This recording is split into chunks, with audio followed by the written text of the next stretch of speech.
So, a short history of the course. Well, I just thought I would mention how the course started at UCSF. It started in a very subversive way, and it wasn't visible for the first 4 years we were doing it. And it started in a very strange way, because none of us had any affiliation with the school, myself included. I mean, right now I'm clinical faculty, but that was an act of desperation, because they needed to have some kind of affiliation, because this was going on, you know, year after year after year. And you're in the New York Times. Yeah, I mean, that too. Right? It's like, what's her name? Right in the New York. Yeah, so this course slipped through a crack in the curriculum committee, which is called a student-initiated elective. And it's never been through the curriculum committee at all. It's been validated by the students themselves. And the way it started was 2 medical students, first-year medical students, one of whom actually is the course director at the University of Virginia at the moment, right? But at the time he was a first-year medical student. He and his colleague went to the only person they could think of to ask this question of, who was Joe Babaccia. And Joe was a faculty at UCSF, but he was also a Jesuit.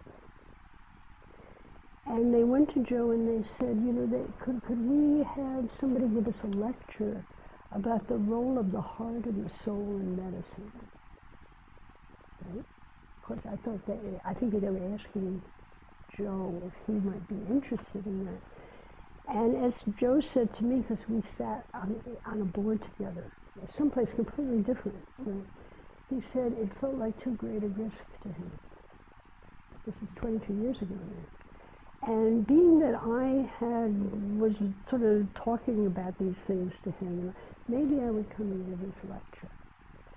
I had just started a training for a group of doctors in a kind of medicine that went beyond cure and beyond science. And it was a year-long training. We had just about finished the training. They were all people from the community. None of them had any affiliation with the school.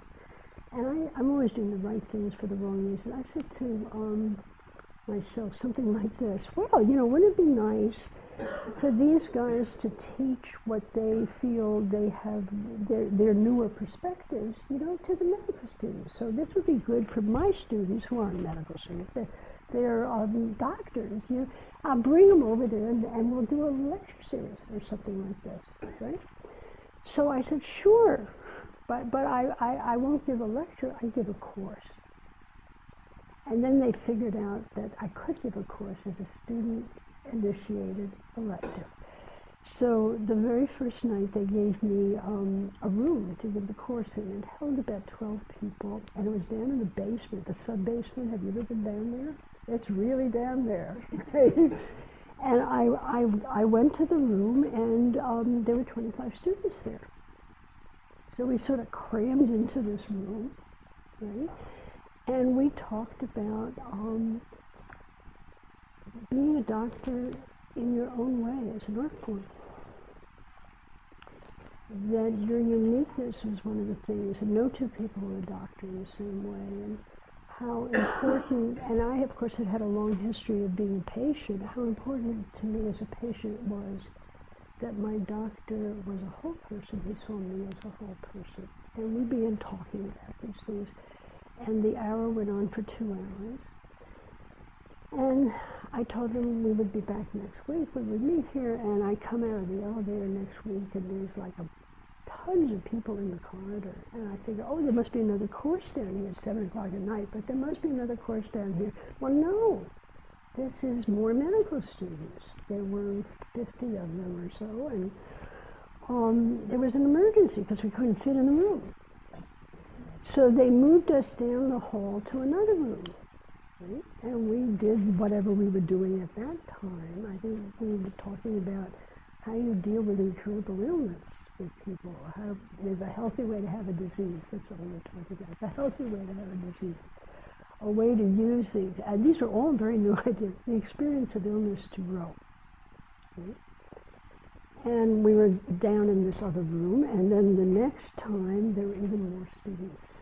And all of us, all of the doctors began to realize that there was something subterranean going on. There was a concern, an issue, almost a hunger to talk about things that we had inadvertently wandered into. And that was how the course began. And you will meet people who will be teaching, who were there. I mean, there are people who have taught in this course for 22 years. We've grown old together teaching this course, which is quite an amazing thing. And then about, 3 years later, well, a couple of things happened. One of them is that our reader was discovered by the dean, and it had been passed through the student body, and people had written in the margins. And he called me in and he said, "What are you doing?" Okay. And I told him what I was doing, and he said, could he come?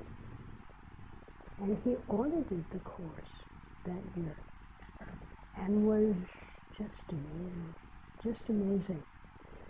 And then a student at the end of maybe the 4th year, or 3rd year, a student came up to me and said, "Hello, I wanted to, at the end of the course, I'd like to thank you for the course. It was wonderful, but I also want to tell you that I'm not a medical student here. So, we don't check." So I thought maybe it was a dental student, a nurse or something. And I said, "Oh, well, what do you do?" He says, "Oh, I'm a medical student, but I go to Yale." And I said, "Are you on a sabbatical year?" He said, "Oh, no, I go to Yale." I said, "I've seen you here every 2 weeks, He says, "I fly in."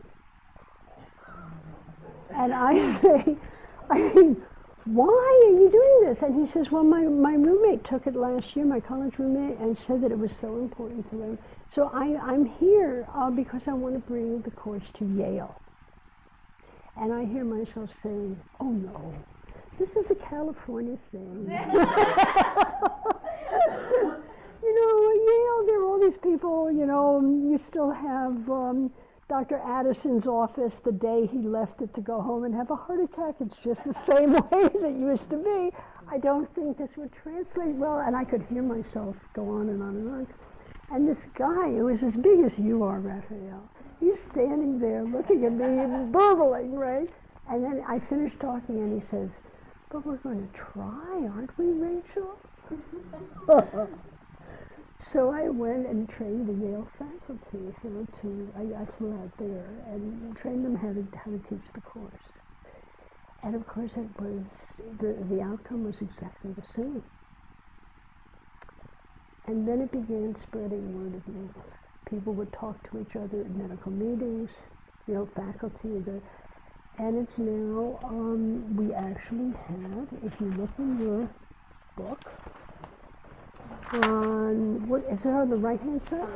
On the left-hand side, there's a bar chart of the schools, and these are being taught annually, of the schools that teach the Healer's Art. And not only in our country, but also in Australia and Canada and Israel. Israel is very interesting, I'll tell you in a minute. Slovenia and Taiwan and Brazil and India. And this has been translated into these various places. And it translates because there's one country, it's called medicine. And when we get the, what might be called the personal Hippocratic oaths that each one of you ends up writing at the end of the course, the first time we got it from a foreign country was from Slovenia, and the oaths were in Slovenian. And I wrote back and I said, can't read these. And she says, take it to the embassy, which we did, and they translated them. And they could have been written by UCSF, they could be written anywhere. there's one country. There is a lineage that goes around the world. It's really an amazing keyhole to look through at what medicine is really about and who is involved. Right? So that